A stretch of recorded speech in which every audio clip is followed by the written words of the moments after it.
Hello guys, welcome to Suman talks. అయితే మరి war 2 teaser ఎప్పుడే చూడడం జరిగిందనమాట. నిజంగా సిద్ధార్థ్ ఆనంద్ డైరెక్టర్ పేరు కరెక్ట్‌గా యూజ్ చేసుకున్నాడు తారక్ ఖాన్‌ని. ఇంతవరకు టాలీవుడ్‌లో ఇలా యూజ్ చేసుకున్నారా అంటే లేదనే చెప్తాను.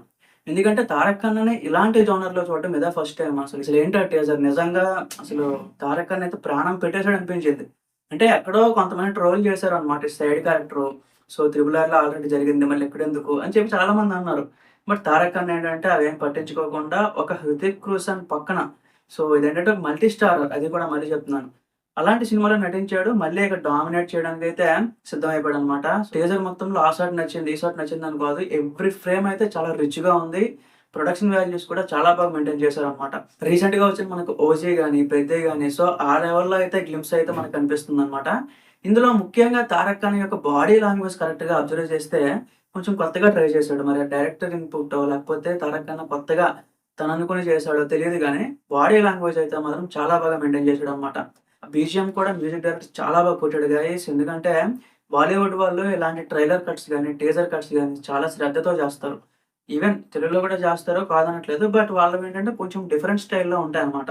ఇక్కడ అదే మనకు కనిపిస్తుంది. ఇక్కడేంటంటే 'హృతిక్ రోషన్' గారిని ఇంక్లూడ్ చేయకపోయినా ఆయన కనిపిస్తున్నట్టే అనిపిస్తుంది. ఎందుకంటే వీళ్ళిద్దరూ కలిసి ఇంకా టీజర్ ఫుల్‌గా మనకు బయటకి రాలేదు.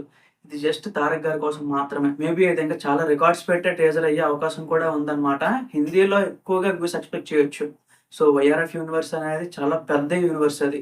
ఆ ఫ్రాంచైజ్‌కి చాలా పేరుంది. 'సల్మాన్ ఖాన్', 'షారుఖ్ ఖాన్' లాంటి పెద్ద పెద్ద యాక్టర్స్ ఇంక్లూడ్ అయ్యి ఉన్నారు కాబట్టి, ఆ లిస్ట్‌లో ఇప్పుడు 'తారక్ ఖాన్' కూడా చేరాడు కాబట్టి టీజర్ ఖచ్చితంగా నెక్స్ట్ లెవెల్‌కి ఎళ్ళబోతుంది. ఇప్పుడు మనం చూస్తుంటేనే నాకు ఒక్కొక్క ఫ్రేము ఎస్పెషల్లీ ఈ ఒక్క షాట్ ఇక్కడ డిస్‌ప్లే చేస్తున్నాను చూడండి. ఇదైతే ఇంక మాటలు లేవింక. చాలా బాగుంది టీజర్ మాత్రం. నాకైతే చాలా బాగా నచ్చింది. ఎస్పెషల్లీ పెట్టిన ఖర్చంతా కనిపిస్తుందనమాట. చెప్పారు ఎవరో 300,00,00,000, 400,00,00,000 వరకు బడ్జెట్ పెట్టాము అని చెప్పి. పెట్టింది నిజమే అనిపిస్తుంది గైస్. యాజ్ ఇట్ ఈజ్ ఎక్కువ వీఎఫ్ఎక్స్ యూజ్ చేసినట్టు, లేకపోతే ఇంకేదో అలాంటి కామెంట్స్ ఏం పడట్లేదు. బావుంది. రీసెంట్ టీజర్ కట్ అనమాట. చాలా బావుంది. మీకేమనిపించిందో ఒకసారి కిందన కామెంట్స్‌లో చెప్పండి గైస్.